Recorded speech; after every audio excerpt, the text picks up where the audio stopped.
What was really very beneficial about my music education degree, we had to take a lot of psychology courses. It was all tailored towards working with a band or working with a group of, elementary students. So there was a lot of can we try this versus do this.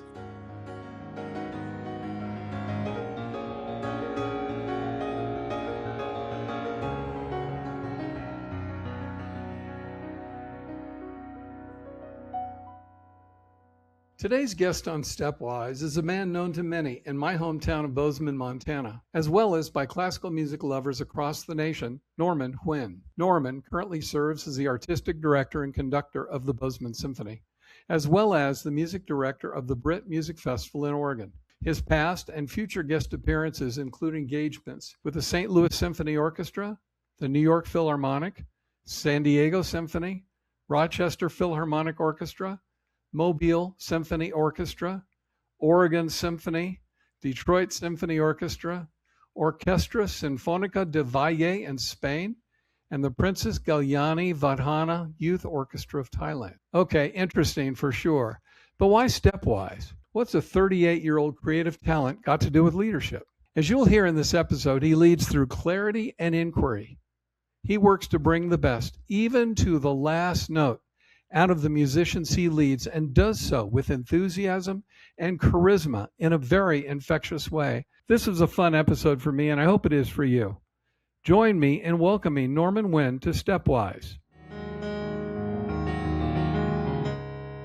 Norman Huynh, thank you for participating, coming into Stepwise. Thanks for having me, Foster. Looking forward to it. Those of us in Bozeman know you. Please introduce yourself to the listeners that may not be aware of who you are. My name is Norman Huynh. I'm the music director and conductor for the Bozeman Symphony Orchestra and the Brit Festival Orchestra, which is in Jacksonville, Oregon. Guest conduct all over the country, sometimes across the globe, and what I do is basically wave my arms as a profession. Yeah. For the listeners, the Bozeman Symphony is considered a community jewel. It is a unifier of various parts of this community, and Norman has brought an energy and a vitality and education to the symphony that is so deserved and so lovely. So one thing Norman does is prior to performances, he will often have his guest artists come in for 45 minutes or an hour prior to the performance, and he will interview them on stage. One of the questions that you ask is, tell me about your calling into music. When did it hit you? When did you know you would devote your career and life to music? What was that like for you?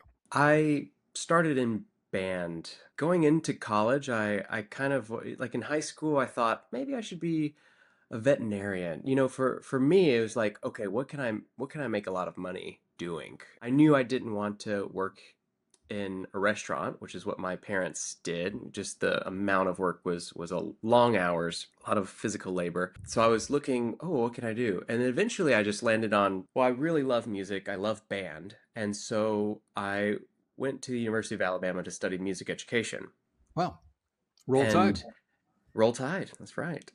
Being a band director, or at least studying to be a band director, it's like, all right, I'm going to do marching band. I'm going to have the best high school band, and then eventually go and teach at a university. And then around my sophomore year in undergrad, I was browsing YouTube, which was relatively new at the time, and came across a video of a conductor named Simon Rattle, Sir Simon Rattle, and the City of Birmingham Symphony. And it was his final concert with that orchestra in this hall that he helped to build. Been there for I think over 20 years as the music director, and really brought that orchestra into international prominence. And he was conducting Mahler's Symphony Number 2. Came across the final like 15 minutes of this piece of music. I remember after hearing that and watching that performance, I had a moment where I thought, oh my gosh, I don't want to be a band director. I want to conduct that kind of music. Wow. And with that kind of level of Hmm. orchestra. I remember calling my best friend who's also a conductor, and I was like, dude, I'm going to be an orchestra conductor. Like This is it. this is what I want. And he was already on that path, and I had another friend Wow. who's on that path. We were studying with the same teacher at Alabama, and I talked to my teacher, and I was like, this is what I'm doing. So immediately I kind of was like, okay, I'm going to stay and finish my music education degree because that would be a great backup plan for Yeah, me, yeah. because going into the orchestral world is so competitive in all aspects as a classical musician, but especially as a conductor, because you've got one conductor for an orchestra. That was my aha moment, and Wow. eventually just sort Very of cool. looked at a couple of people who were a couple of years ahead of me, what grad schools people Hmm. were winning jobs out of, what teachers were having very successful students, and went that route. That's amazing. That's a great story. And your instrument of choice prior to that moment? The euphonium, or baritone. Basically, it's a small tuba. Wow. Yeah. Which is also unusual for an orchestral conductor. Really? Conductors are pianists Yeah, yeah, or yeah. string players. Pretty rare to have a low brass player. Although my two colleagues also euphonium player and trombone player. No So kidding. yeah. Wow. So you are called musical director and conductor in Bozeman Symphony. What is the role of a musical director? A music director, especially in North America, is multifaceted. My primary job is to program the season, decide what music to play, the guest artists to bring, and to be the main conductor of the orchestra. There's also deciding on personnel issues, hiring and letting go of musicians in the orchestra, and building the vision and creating the vision for the organization. On the flip side, there are administrative duties for a music director. A lot of community engagement, giving talks, going to nursing homes, to schools, Rotary clubs, and speaking, essentially spreading the gospel of the symphony, building an audience, and helping with fundraising and having conversations with donors about support. As a nonprofit organization, over half of our revenue comes from individual gifts, Yes. not ticket sales, actually. It's a very multifaceted position, but those are my main roles as a music director. Norman, the programming that you design is always incredibly diverse, at times challenging for not only musicians, but for the audience to really learn and stretch. What goes through your thinking when you're programming a season? I start with what are some pieces that get me excited, that I really love. And a lot of that comes from the standard orchestral repertoire. So Beethoven symphonies, Brahms, Mozart, Yeah. Dvorak. I have my own personal goals of like to conduct all nine of Beethoven symphonies before I Oh, wow. turn 40. And Wow. that's a big, it's like, oh, that would be a nice feather in my cap to get Excellent. all nine in. I start with what's music that really gets me excited, because I find that if I'm excited and passionate about a piece of music, it's easy for me to get other people excited about it. And the other part is, what guest artists do I want to bring and feature? And then there are more logistical questions. How long do I want this concert to be? Okay, if this Tchaikovsky symphony is 50 minutes long, that means the first half has to be a little bit shorter. Then I zoom out a little bit of thinking about the overall whole of the season. You have the opening weekend, which is a great opportunity to do a big showy piece to get everyone excited. There's also the season ender. But another part, in April, it's typically when we launch next season's programming and announce it to our audience and have subscribers be able to resubscribe. That concert also has to be impressive and showy. So it's all of these different aspects and layers to it. But at the end of the day, I think, do I like the program? Do I feel like the orchestra can handle it in the amount of rehearsal time that we have? And is the musical journey fulfilling? A lot of times it's about pairings of different works. You don't want to have a program that's just depressing and heavy the entire time, right? You've got to balance it with some lightness. If I'm programming Beethoven 9, for example, the big ode to joy at the end, it's a piece that guaranteed to get people uplifted and excited at the end. That gives me an opportunity to program something that people may not be familiar with. Yeah, stretch our listeners a bit. It's very nice. And describe the demographics of the Bozeman Symphony. Aren't the majority, if not all, of these musicians volunteers? No, everyone's Oh, they're paid not. Oh, in the organization. Yep, there's two levels. There's principal musicians, so these are yep. the first chairs, right? And Yep. they have a higher service pay, and then there's section, which is the rest of the non-principal players. But what's really unique in Bozeman is that we have a wonderful mix of musicians. There are musicians who only do music. That is their sole source of income. They freelance and play in many different orchestras. And that's the case for most, full-time professional orchestras. What I find really unique and fun for our organization is that about a third of our orchestra have full-time jobs in another discipline. Yeah, I think that's where I was going with. Volunteer is the wrong term, but people for whom this is a secondary passion, not necessarily their day job. Right. I'm fascinated by watching you lead the orchestra, how you interact with the community. So I'd like to move into kind of leadership, communication, stuff like that. If you had to pick 3 to 5 words to describe Norman, how would you, what words would you use? One thing that occurs to me just listening to you is that there's an achievement orientation to you, both not only how you approach your conducting education, but also, I want to do all Beethoven's 9 by the time I'm 40. There's a there's a goal orientation to that, and I wonder if that's part of who you are. There are definitely sort of larger goals that I've set for myself. I would describe myself on the podium as clear, not only in my physical gestures, but what I say to the orchestra, knowledgeable about the score and the repertoire. And now I experienced.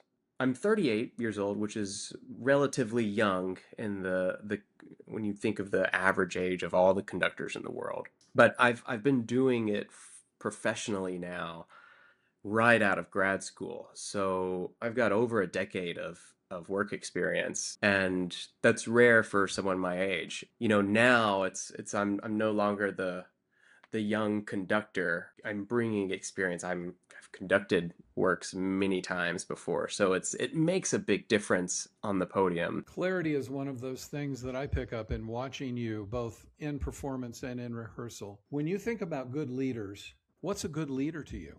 A leader that gets me excited and engaged is someone who knows their stuff. Competence. Competence. That's what I love about Jacob so much. The executive director of Bozeman Symphony, you can ask him any question about anything about the organization, and he can give you a high level answer or a 30-minute answer just on that one budget item and why. And when I watch really great conductors conduct, they are so knowledgeable about the score, and they understand why things should happen and why they're asking for something, but also fix and make adjustments very quickly. They can hear something and Ah, they can zone in on the issue, interesting. isolate it, and then all of a sudden everything else just opens up. I also love watching passion. When someone has an internal fire for what they're doing, it's really infectious. The phrase we often use is leaders go first, and you can't expect others to be passionate about something if you're not. This Stepwise episode is proudly sponsored by Mountain Mule. Our goal is to make sure your experience in Montana is unlike anything else. At Mountain Mule, we provide private chauffeur service and Yellowstone National Park tours. Whether you're traveling to or from Bozeman, have a private event, or want a once in a lifetime tour experience, we'd love to get you there. Book at mountain-mule.com and use code STEPWISE. From Everest summits to the halls of government, Higher Ground, How the Outdoor Recreation Industry Can Save the World, tells the story of how the outdoors can transform lives, communities, and economies. Written by renowned mountaineer and outdoor advocate Luis Benitez. This powerful book explores why access to nature isn't just about adventure. It's about mental health, physical well being, and the future of our world. Higher ground is a call to protect the wild places that ultimately protect us. Most high performers don't need more ambition or vision. They need better support infrastructure and daily practices to hold it. Wholeness at Work offers leaders real tools for meaningful growth, lifelong impact, and sustained performance. Explore our holistic tools, insights, and practices for working in a way that actually feels like you. Visit ourwholenessatwork.com. There's a phrase that you used in the rehearsal, I believe. What would it sound like if we didn't shy away from that high note? And you were talking about getting people to perform maybe beyond their comfort or their fear, certainly within their level of talent. But what would that be like if we didn't shy away at all, 5% from that high note? I find, especially on the podium, there are some questions that I ask that are extremely effective. For example, a couple weeks ago, I was at the Brit Festival Orchestra, and there's this moment in the planets, the Mars movement, where the full orchestra is just playing triple forte, and it's the same rhythm, and we get there, and I was a bit underwhelmed. I could have said, "Hey, we need to play louder here." Actually, I did. I said, "Let's play louder here. It's triple forte." Did it. Also, like, a little underwhelmed. And then I asked the question, can everyone play their loudest? Like, I want you to give me everything just for these couple of Wow. measures. And we did it, and it was just like, whoa. And I said, okay, let's remember that. We don't have to, when we come back to Wow. this part again, because it takes a lot of energy to like give that all the time. But at the performance, that's what we need to go for. Asking questions sometimes, in terms of like working with a group in the moment, there's so much group psychology to understand. Yeah, so that's why I do that sometimes. It's a work in progress. That was one of the things that I most noticed in watching you work with the orchestra. And a lot of people listening to this will not have symphonic experience. It was amazing to see this notion that I think is universal for leaders, which is this relationship between ask versus tell. And I watched you play that more on the ask side. How is that occurring for you? Are you hearing them? It really amazed me how many questions you ask that get people to think for themselves and to engage themselves. Where'd that come from? Did you have a mentor that did that? What was really very beneficial about my music education degree is that we had to take a lot of psychology courses. It was all tailored towards working with a band or working with a group of, elementary students. Everything was always group psychology, classroom psychology, because you're working with 20 kids at a time. So there was a lot of, can we try this versus do this, framing what is being said with the group in mind versus the individual. It's just sort of my style now that I've sort of developed on my own. Some of it is watching other great conductors work. Some of it is also reading and applying it to just my own discipline and how I work. Excellent. It's apparent. It was fun to watch. Well, thank you. And frankly, so this is a bit of ageism. When I saw you, I think you were 37. I did not expect a 37-year-old leader to have that wisdom about drawing people out in a very technical craft. Each of the musicians have to have mastery over their instrument, but they also have to learn very quickly to master the piece. And then also, oh, by the way, play in an ensemble where we're playing together. They say that the best leaders inspire competence. You bring competence out, but they also inspire confidence. Hmm. Because you could have somebody extremely competent who may not have the courage to stand on the front of their skis and really get to that last little bit of what they could produce. Or you've got people who are wildly confident and not competent, and a good leader does both. And that's apparent from watching you. One of the questions that I had for you, I mentioned this to you when we talked last, is about nonverbal communications. An awful lot of what you do is communicated strongly and clearly, but nonverbally. How do you know people are getting it? Is it just the performance? I know when I can hear the difference of something, or really the impulse of it. And a lot of times I get the best results when I do less, when I really want to bring something out, for example, especially before the moment happens, I make sure to just do less and then Interesting. give the impulse of what I Ah, want. And then when I can hear the orchestra respond to that impulse, then I know that that has worked. Another thing that I feel like some moments that I can tell are effective in a performance is in the audience perspective. I know an audience is engaged when it's very quiet. When people are coughing and shuffling around, that means they're not engaged, especially in moments where the music may be meandering a little bit and it's just kind of like or like there's a and then more that starts to get other people to start coughing a little bit. When people are in it, especially in the soft music, and it's just absolute silence behind me, it's like, oh, everyone is like waiting to hear to see what happens. And so that's also another moment of where I know what we're doing is making an impact. to listen there, to listen and notice here, to know the score in front of you it must require incredible presence.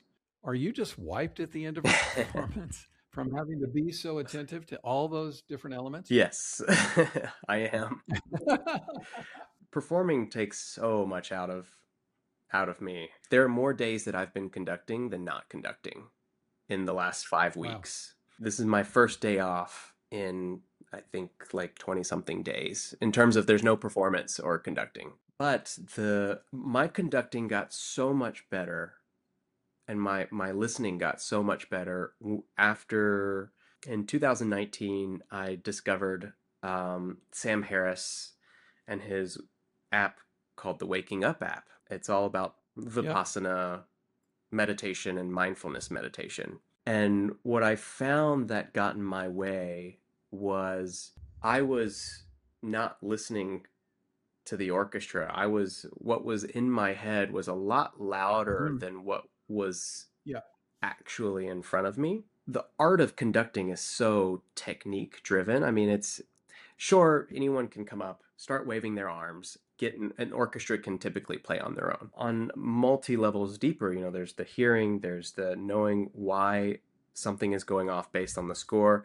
But the physical gestures of conducting, if an orchestra comes in on beat two and not on beat one, there's a way you have to have your hands physically to make sure that what you're giving before is clear enough so that people come in on beat two together. That's where the clarity comes in. And now that's just second. I can look at a piece of music and know how to conduct it physically without having to practice it. So what that does is it just opens up my ears Wow. more because I don't have to think about the physicality of conducting anymore because I have that experience. There are many layers of shedding that one has to do when they're a conductor. Knowing the music well enough so you don't have to think about it, you can just listen. Knowing the conducting technique, the physicality of conducting well enough so you don't have to think about it, to really just sit back and listen, because that is the biggest part is of a conductor, is to listen, which I imagine applies to many aspects of leadership in the corporate world. How do you listen to an organization? I've devoted my career to that, and it is fascinating. And it's interesting too because I'm drawing a contrast in my mind. A leader in a corporation, let's say, knows his or her craft really well, as you must do as a conductor. Unfortunately, given the pace of what they do and given some other complexities in politics and all that kind of stuff, many times that competence overwhelms their ability or interest in listening. They distract and they become less ask and Mm-hmm. way more tell. And the better leaders that we work with do that. They are present enough because they've quieted some of the noise in their head, either through mindfulness things like meditation. I meditate and have for many years. They have quieted those noises enough to say, Norman, I don't actually know how to handle this right now. You're a little bit more technically grounded than I Mm-hmm. am. What do you think? And that takes an awful lot of presence and patience and confidence and vulnerability and courage and all that kind of stuff. And that's why people like me as executive coaches have so much work to do, because the workplace is not always conducive for that kind of thing. So again, the fact that you're at 38 and you figured this kind of stuff out is fabulous. It's a great story. Thank you. What's the question nobody asks you but should? Yeah, I would love people to ask me more about what's some music to listen to, especially if I'm not someone who listens to classical music or orchestral music. What are some gateway Yep. pieces of music to Oh, neat. to kind of get people hooked? I love that. Yeah. And so, truth in advertising, I'm a newly installed board member of Bozeman Symphony. And it's a question that, I love your answers because my job is to bring other people into the symphony who don't necessarily have that exposure. What's the lesson you have to keep learning yourself over and over? Have the hard conversations sooner than later, because holding on to unresolved tension takes way more energy than to just have the conversation. And typically, I usually feel a Yeah. lot lighter after that, regardless of the outcome, but to just talk. If the younger you showed up and tapped you on the shoulder, what would you say to him? Just invest 12% now. My parents always was like, Yeah. Norman, save your money, save your money, save your money. I didn't really know what that meant. It was like, oh, I've got to save this $200 that I now have. Heck no, I'm going to go buy a video game and do this. Just put a percentage away, 12% now, and forget about it. My mom's an immigrant. My dad's a refugee from Vietnam. And we were lower middle class, and we don't have generational wealth. My generation and Romeo's generation, there's an opportunity for me to start building generational wealth now. And learning it now is really a big deal. It's never too late to start, and that's great. Same kind of deal. Lower middle class income upbringing for me. I didn't know we didn't have stuff. We just didn't have stuff, and that's been the hard part. One of the hard parts about moving to Montana is that the people that we are friendly with, many of them are Ivy League grads and went to Mhm. boarding school and have generational wealth. And I'm thinking, wow, that is not my experience at all. Right, and it's like, but I want that. Maybe it'll take a little bit for me, but I can at least set up Romeo. And then, Norman, this is for you only. Have you gone out fly fishing yet? I have twice. Excellent. Good. Someone took me out a couple of years ago, and then I bought a beginner's guide as a date for me and my wife to go and try it out together. Very I'm fun. hooked, no pun intended, but I mean it's I mean, my reason for asking this, just for anybody to know, is that when I first met Norman, I think we were in, I don't know, it was a post concert thing. And you said, the one thing I really would like to do is go fly fishing. That's the one thing I haven't done since I've been in Bozeman. I went, oh my God, got to do that. So I'm glad you've gotten out. Okay, Norman, thank you for all of this. So, what can we promote for you? What do you want listeners to know or do as a result of our time here together? when orchestra season starts back up in September, whether it's the Bozeman Symphony or wherever you live, go buy a ticket. And if you can and you really enjoy it, donate some money to the organization. Live music and orchestral music is one way where we bring our community together and where we are having an uninterrupted experience off of our screen. There's so much research now that going and engaging with the performing arts actually slows down the aging process as much as exercising. Wow. That's new research that's just Wow. come out a couple of months ago. If you feel like you don't know what's going on in the music, that's okay. It's like drinking wine for the first time. You're like, I don't know what's going on, but I don't know if I like this, but okay, cool. And then next time it's a little bit better. But know that your brain and your body is thanking you for it. And that uncomfortableness is a good thing. That's a sign that your brain is getting bigger.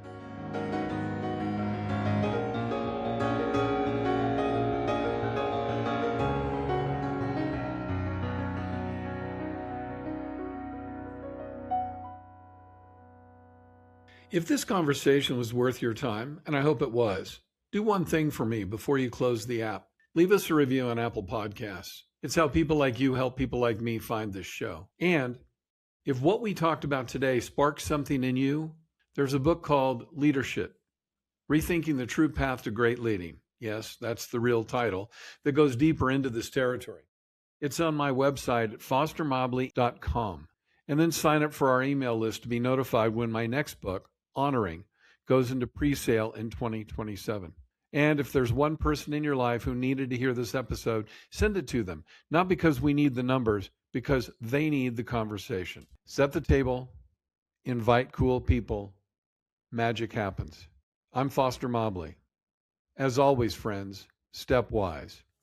Our music for Season 3 is composed and performed by Montana musical legend Philip Auberg, courtesy of Sweetgrass Music. Phil's recent passing was felt by many, including those of us associated with this podcast. We thank Patty Auberg and Sweetgrass Music for access to this beautiful piece. Thank you for listening to Stepwise. Stepwise is produced, edited, and promoted by Zedist with support from Amber Gillard Consulting. Find more episodes and resources at fostermobley.com and follow Foster on social media at Foster Mobley. We'll see you next time.